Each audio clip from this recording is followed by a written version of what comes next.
Ah, Oregon. Beauty, sunshine, and lots of wide open spaces. Most people in America don't really know how truly special the Beaver State really is.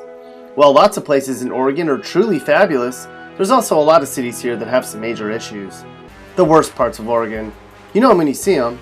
They're the parts of Oregon where you don't want to live, if you can help it. The goal today is to highlight the cities in Oregon that are the worst of them all. How do we do it? We measure the things most bad cities have. You know, where people are broke, where lots of people don't have a job, and where crime is higher than average. We even measured the public school education levels. Let's get started. Shall we begin? Our first stop on our unfavorable journey through Oregon starts in Ontario, which might as well be in Idaho, it's so far away from civilization. You might be surprised to hear that crime is the third worst of all Oregon cities. So it sounds like if you don't lock something up at night, it'll be gone by morning. Additionally, income levels indicate there's lots of folks struggling to make ends meet every month, and homes are priced very low. Sometimes low prices are good, but in this case it's because there's little demand to live way out here. The worst part? The Ontario City Council has banned marijuana dispensaries, so you have to drive all the way to Wasco County to get your weed cookies. If you tried to take your beat-up car all the way across the state from Ontario, if it didn't break down, you might make it to Lincoln City. You know when you get there and you see a car up on blocks. Lincoln City is even poorer, crime is in the top 6 in the state, and about 1 in 3 homes sits vacant. Plus, because this place is becoming a place for retirees, the youth are moving away to more exciting places. What's some good news about Lincoln City? Sunshine on my shoulders makes me happy. This coastal community actually ranks in the top 5 for number of sunny days in Oregon, so that's great. Where's the 8th worst city to live in Oregon? The folks in Roseburg might not be too happy to hear it, but it's you. Roseburg has a 10% unemployment rate, a problem with drug use, and some of the lowest incomes in the state. Plus, for a decent job, you'd have to drive all the way to Eugene back and forth every day for work. Yuck. Continuing our worst tour of Oregon, we come to Brookings, way down near the California state line. In Brookings, you might want to watch your back, since it has the second worst crime rate for any other city of its size in the state. And 1 in 10 people are out of work, and 20% of homes sit vacant every year. Sure, it's beautiful down there, but it's a colder, foggy, isolated place too. However, despite the isolation, we have to mention that Brookings has a red box rental machine in town, where you can check out all the latest movies. If you drive southwest to Beaverton for about an hour, after a while you'd end up in the itty-bitty city of Sheridan. You just might want to keep driving. In Sheridan, jobs are scarce, unless you wanted to be employed cutting down pine trees. Schools have some of the lowest funding in the state, and crime is in the top 20% in the state. What's good about Sheridan? Well, every June they host the Phil Sheridan Days Festival, a family-style event for people who like horses and the excitement that goes with rodeos. Hey, yo!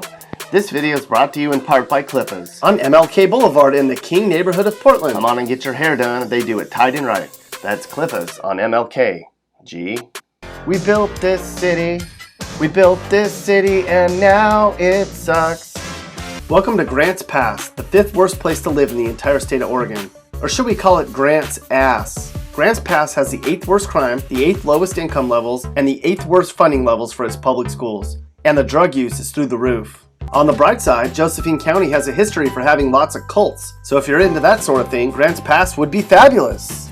Just a short drive from Corvallis is Sweet Home, Oregon, which according to the data certainly isn't full of butterflies and rainbows, especially when you consider the number of druggies and related crime in the area. There have been reports of 10-year-olds using meth in Sweet Home. Yikes. Sweet Home has low household incomes and an unemployment rate 2% higher than the state average. Plus, the public schools here get about 30% less financial support than their peers in the rest of the nation. On the bright side, since Lynn County is pretty much the meth capital of Oregon, you could probably make some extra money on the weekends if you wanted. Just be sure to save some for your friends in Grants Pass and Eugene. They're always ready to buy. South of Roseburg is the crappy little community of Winston. This Douglas County city has some issues. Winston is basically a tiny place with nothing to do, where people are underpaid and underemployed. It's a small place along Interstate 5 that you've probably driven past many times and didn't even notice. On the other hand, Winston's home to the Wildlife Safari Zoo. So if you're into watching animals, then you'd find it isn't so bad here. Way out along Route 26 in the central part of the state is the city of Pineville.